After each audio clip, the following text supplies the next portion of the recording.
L'attachement à la matière.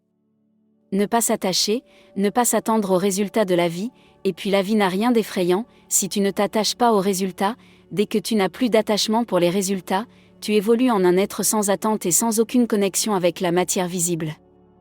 Commence à faire cela, choisis, mais ne désire rien. L'ignorance est une atteinte de l'intelligence, tandis que l'attachement est une atteinte du désir. C'est un engourdissement, une fixation pathologique sur un objet, où le désir pense trouver son épanouissement.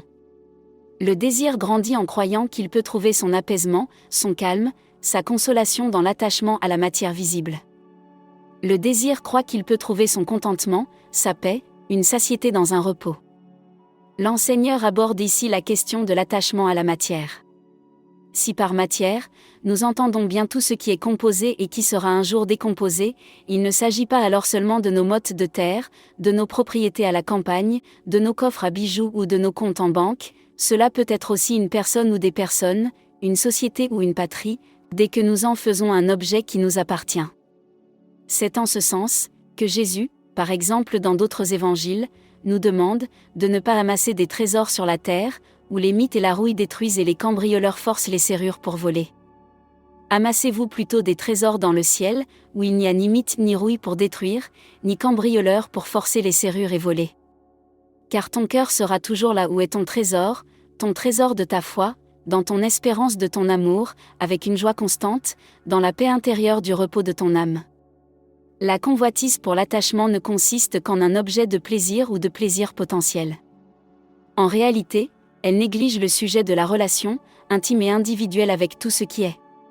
Cette relation intime est bien plus précieuse que celle d'une possession temporaire. Car nous portons notre attention non pas sur ce qui est visible, mais sur ce qui est invisible. Ce qui est visible est provisoire, mais ce qui est invisible dure toujours. Dans les cœurs, une demeure qui est infiniment plus luxueuse, qui n'est pas construite par des êtres humains, c'est une possession qui perdurera éternellement.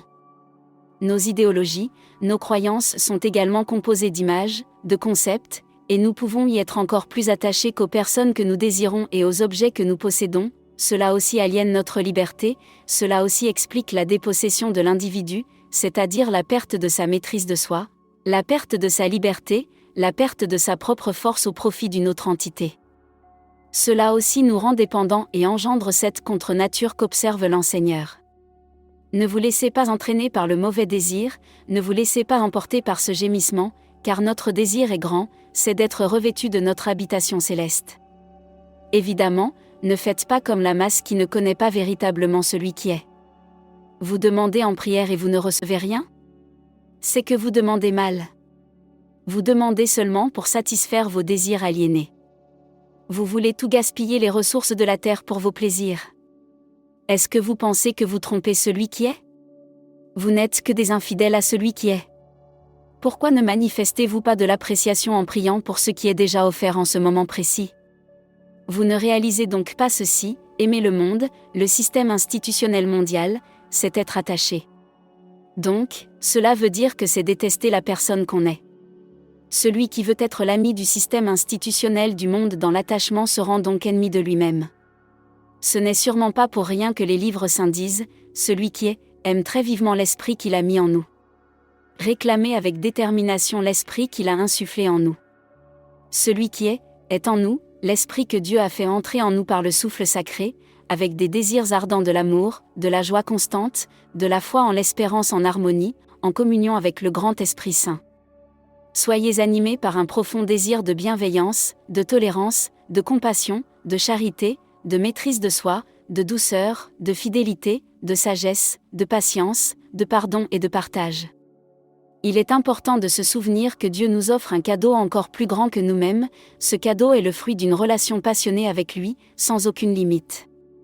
En effet, la parole de vérité nous annonce que je suis celui qui résiste aux états d'esprit limités à l'orgueilleux.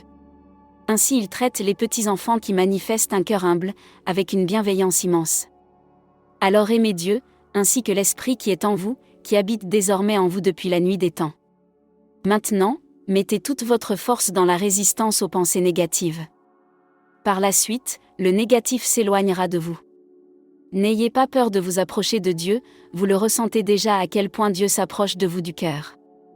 Purifiez-vous, nettoyez vos mains du dedans, vous qui êtes dans la peur, dans de l'attachement à la matière. Purifiez-vous, nettoyez votre cœur de la peur qui est dans l'attachement à la matière. Vous qui êtes dans l'illusion, vous êtes divisé par rapport à Dieu. Relevez-vous dans une profonde conscience, prenez conscience de votre détresse intérieure, soyez plongé dans le deuil de vous-même, dans la conscience. Pleurez. Lamentez-vous de votre soi, puis laissez venir rire et que ce rire se change en pleurs. En devenant humble en tant que petit enfant, vous serez honoré par celui qui est, et vous connaîtrez l'élévation de l'âme. Voici ce que j'affirme, moi, le Seigneur de l'univers, revenez vers moi, et vous verrez que je suis déjà en vous. Je le déclare, moi, le Seigneur de l'univers, tout comme vos ancêtres, vous vous êtes éloignés de moi. Maintenant il est temps de revenir vers moi, et vous constaterez que je suis déjà en vous. Mais vous demandez, comment pouvons-nous revenir vers toi ? Je vous réponds, il est vraiment temps que vous lâchiez prise dans l'attachement à la matière visible. Soyez conscients. Malheur à vous. L'attachement à la matière visible vous conduit à un état d'être maudit, ce qui cause un trouble contraire à la nature humaine. C'est la raison pour laquelle il est essentiel de le comprendre comme un véritable nature de soi. N'oubliez pas que votre corps est le temple du Saint-Esprit qui est en vous, que vous avez reçu de Dieu.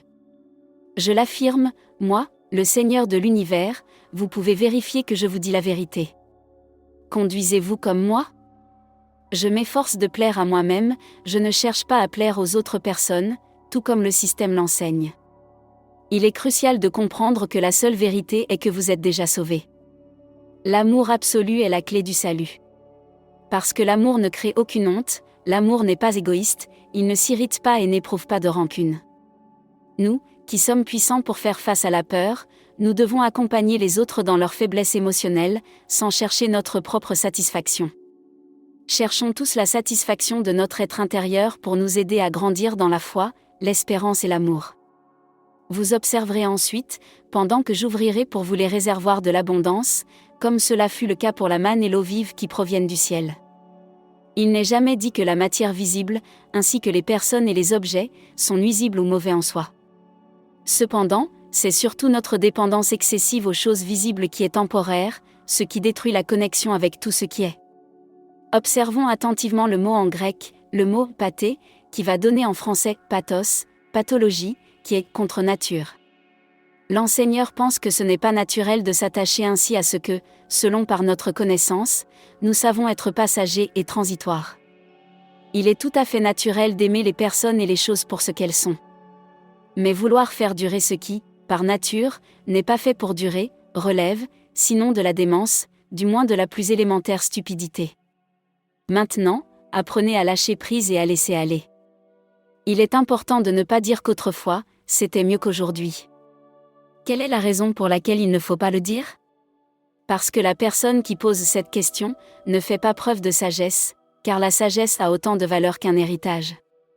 Il est bénéfique pour tout le monde d'avoir de la sagesse.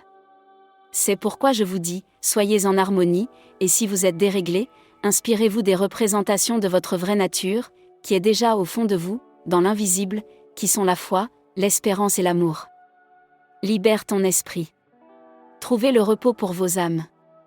Que celui qui a des oreilles pour entendre est le bienvenu. Que la bénédiction soit avec vous, je vous chéris de tout mon être.